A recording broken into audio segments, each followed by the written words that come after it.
Weh habis. Bos suruh tukar sikit lah laporan ni. Bagi nampak cantik. Alah, kau faham-faham je lah.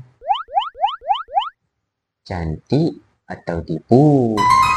Alah, semua orang pun buat. Ikut je lah. Di hidup pun senang. Amin. Allah dah pesan dah ni. Jangan taat kepada orang yang melampaui batas. Walaupun tu bos kita, salah tetap salah. Habis tu, kalau aku tak ikut, nanti bos marah ni. Lebih baik kena marah manusia daripada buat perkara yang Allah tak redha. Betul juga tu. Tapi, kalau bos tanya kenapa tak ikut, cakap aja macam ni. Saya ni takut audit.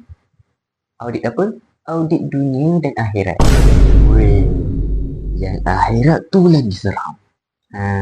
Itulah. Jangan ikut membetul-tuli. Pilih yang betul. Okey. Kali ni aku ikut kau. Yang salah, kita tolak je. Barulah lega hati.